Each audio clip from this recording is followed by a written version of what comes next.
सुहाना सफर और ये मौसम हंसी। तो चलिए आज इस सुहाना सफर और इस हंसी मौसम में शुरू करते हैं हमारा सेकंड व्लॉग। तो कल जैसे हम बात कर रहे थे हमारे या फिर मैं क्या काम करता हूँ, मेरे कारोबार के बारे में, तो आज उसी विषय में बात करेंगे। आज थोड़ा डेप्थ में जाएंगे या फिर बात करेंगे हमारे कारोबार में होता क्या है, ये मटेरियल आता कहाँ से है, ये जाता कहाँ है, काम कैसे होता है और क्या क्या सेगमेंट्स और सेक्टर्स है इस काम से जुड़े हुए। तो बेसिकली गाइस ऐसा है कि इस काम में हर काम की तरह एक चीज़ होता है कि डिमांड और सप्लाई, राइट। हर एक सेक्टर में डिमांड और सप्लाई के ऊपर ही पूरा गेम बनता है।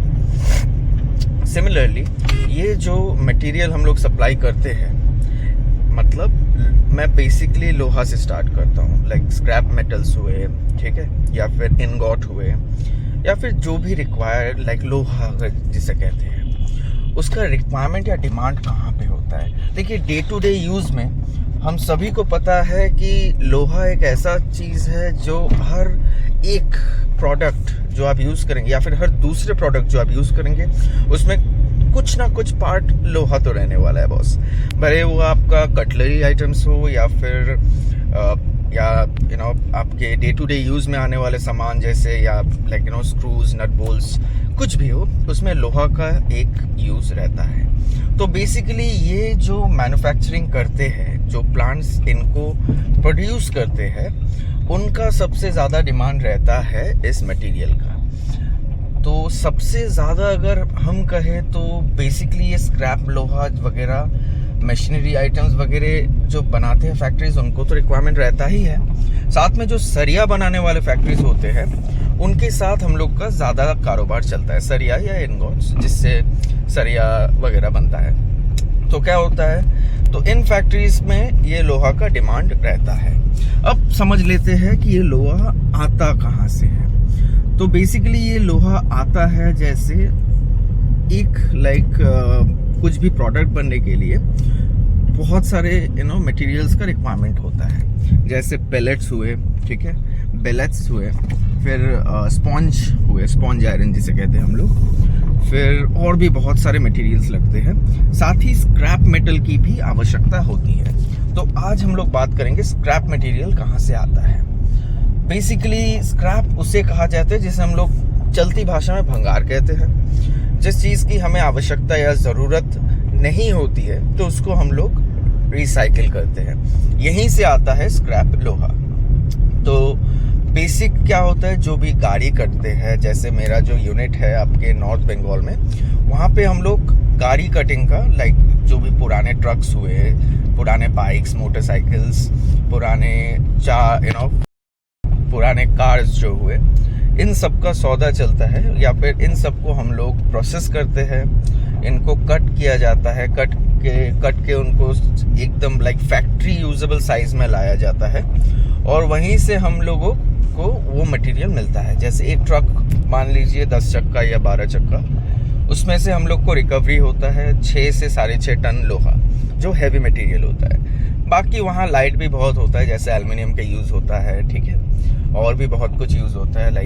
जो हम लोग हैवी मेटल के सेगमेंट में नहीं ला पाते हैं, वो सारे मटेरियल्स भी यूज़ होते हैं। तो बेसिकली हैवी मेटल अगर हम देखेंगे, वहाँ से हम लोग को हैवी मेल्टिंग जो होता है, हैवी मेल्टिंग हम लोग को वहाँ से समवेयर अराउंड 6 से 6.5 ton, if max then 7 ton हम लोग को रिकवरी होती है।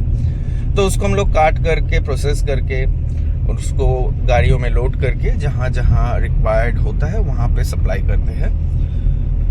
फिर आते हैं और कहाँ कहाँ से हम लोगों को ये स्क्रैप्स अवेलेबल होते हैं।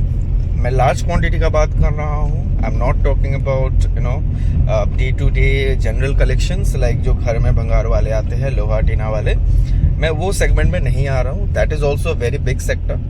देखने में छोटा लगता है लेकिन बहुत बड़ा सेक्टर है। मैं उसमें आऊँगा, उसमें कुछ देर बाद या फिर बाद में उसके बारे में बात करेंगे। अभी फ़िलहाल जहाँ से ज़्यादा मटेरियल आता है उसी चीज़ का अभी हम लोग डील कर रहे हैं या फिर बात करेंगे। दूसरा आता है जो कारखाना वगैरह जो बंद होता है या फिर कारखाना वगैरह का जो वेस्ट मटेरियल होता है, उसमें भी हम लोगों को कभी कभी बहुत सारा लोहा मिलता है। जैसे कल की वीडियो में अगर आप देखेंगे तो कल एक फैक्ट्री बंद हो गया था, that was being sold as scrap. तो उसको हम लोग ले प्रोसेस करके अपना यूजेबल साइज में ले आ करके उसको हम लोग बेच रहे हैं या फिर खरीद के हम लोग उसको सप्लाई कर रहे हैं। दूसरा चीज़ जो आता है इसी सेक्टर में, जो कारखाना होते हैं सपोज बंद हो गए हैं या फिर मॉडर्नाइजेशन हो रहा है उनका मशीनरीज का, तो पुराना मशीनरीज जो होते हैं या फिर पुराना जो सेटअप होता है उसमें एक बहुत अच्छा रेशियो का लोहा यूज होता है। तो वो लोहा रियूजेबल होता है, डेफिनेटली लोहा को हम लोग रियूज कर सकते हैं। इन्फिनाइट टाइम्स नहीं बोलेंगे, बट या जब तक हर चीज़ तो धीरे धीरे घटता रहता है ना, रस्टिंग होता है, फिर इरोजन होता है, करोजन होता है। सो ये सब फैक्टर्स को छोड़कर भी हम लोग लोहा को बहुत बार रिसाइकिल या रीयूज कर सकते हैं। तो उसको हम लोग प्रोसेस करके लेके आते हैं एंड उसको फिर पिघलाया जाता है एंड डिफरेंट शेप्स में according to the use and demand उसको फैक्ट्रीज प्रोसेस करके मार्केट को सप्लाई करते हैं। तो ये हुआ दूसरा सेक्टर। तीसरा सेक्टर है जो फैक्ट्री का अनयूज या फिर जो फैक्ट्री का वेस्ट मटेरियल्स हुए। जैसे कोई भी फैक्ट्री जो होता है जो शायद कुछ बना रहे हो जहाँ पे बहुत सारा वेस्ट मटेरियल निकल रहा है या फिर लोहा निकल रहा है जो वेस्ट है, तो उसको भी हम लोग ले करके या फिर परचेज करके हम लोग प्रोसेस करके डिफरेंट प्लांट्स में सप्लाई कर सकते हैं।